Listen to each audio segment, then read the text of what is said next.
একজন মানুষ যখন দুনিয়াতে মারা যায়, মারা যাওয়ার পরে তাদেরকে কবরের মধ্যে রেখে দেয়। রেখে দেওয়ার জন্য পরিবার পরিজন আর অনেক মানুষ যায়। আল্লাহর নবী সাল্লাল্লাহু আলাইহি ওয়াসাল্লাম বলেন, ইয়াতবাউল মাইয়িতা সালাস ফায়ারজিউ ইসনানে ওয়া ইয়াবকা ওয়াহিদ ইয়াতবাউহু মালুহু আহলুহু ওয়া আমালুহু ফায়ারজিউ আহলুহু ওয়া মালুহু ওয়া ইয়াবকা আমালুহু। আল্লাহর নবী সাল্লাল্লাহু আলাইহি ওয়াসাল্লাম বলেন, যখন কোনো মানুষ মৃত্যুবরণ করে, মৃত্যুবরণ করার পরে তার কবর পর্যন্ত তিনটা জিনিস তার সাথে সাথে যায়, দুইটা জিনিস ফিরে আসে। যেই তিনটা জিনিস যায়, এক নম্বর হলো তার পরিবার পরিজন, দুই নম্বর হলো তার মাল, তার আমাল। এর মধ্যে দুইটা জিনিস ফিরে আসে, তার পরিবার পরিজন ফিরে আসে, তার মাল ফিরে আসে। একটা জিনিস তার সাথে থেকে যায়, সেটা হলো তার আমাল থেকে যায়।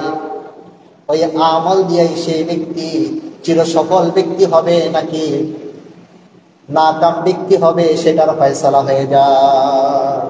কবরের মধ্যে যখন রেখে দেয়, রেখে দিয়ে যখন দুইটা জিনিস তার থেকে ফিরে আসে, তার পরিবার পরিজন ফিরে আসে, তার মাল ফিরে আসে, তখন কবরের মধ্যে দুইজন ফেরেশতা উপস্থিত হয়।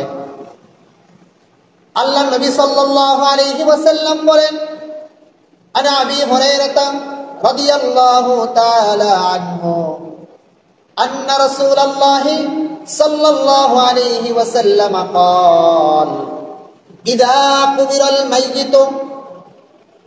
ইযা কুবিরাল মাইয়িতু আতাহু মালাকান আসওয়াদান আজরাকান ইকালু লাহুমা আল মুনকার ওয়াল আখারু আন নাকির।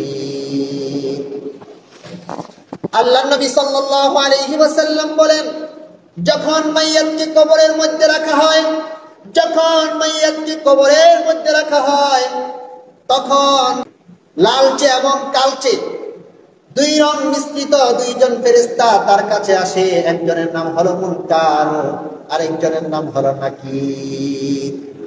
দুইজন ফেরেশতার নাম কি? মুনকার আর নাকির। এই মুনকার নাকির কবরের মধ্যে আসে। আসার পরে তাকে তিনটা প্রশ্ন করে। আল্লাহর নবী বলেন, ইয়াতিহি মালাকানে, দুইজন ফেরেশতা মাইয়াতের কবরের মধ্যে আসে। ফায়াজলিসানিহি, ওই মাইয়াতকে কবর থেকে বসায়, দৌড়ে বসায়। বসানোর পরে ফায়াকুলানে, তিনটা প্রশ্ন করে। এক নম্বর প্রশ্ন হলো মার রাব্বুকা, তোমার রব কে? ওয়া মা দীনুকা, তোমার ধর্ম কি? ওয়া মান নাবিয়ুকা, তোমার নবী কে? যেই ব্যক্তি দুনিয়ার বুকে ঈমান লালন করেছিল, আল্লাহর পথ অনুসরণ করেছে, ওই ব্যক্তি ঠাস ঠাস করে উত্তর দিয়ে ফেলবে, বলবে রব্বি আল্লাহ, আমার রব হলেন আল্লাহ। দীনি আল ইসলাম, আমার ধর্ম হলো ইসলাম। ওয়া নাবিয়ুনা মুহাম্মাদুন সাল্লাল্লাহু আলাইহি ওয়াসাল্লাম, আমার নবী হলেন মুহাম্মদুর রাসূলুল্লাহ সাল্লাল্লাহু আলাইহি ওয়াসাল্লাম। আর যারা নাফরমান হবে, কাফের হবে, মুনাফিক হবে, তারা উত্তর দিতে পারবে না। শুধু হায় হুতাশ করে আফসোস করে করে বলবে, হা হা লা আদরি, হায় আফসোস আফসোস, এগুলার একটার উত্তরও তো আমরা জানি না।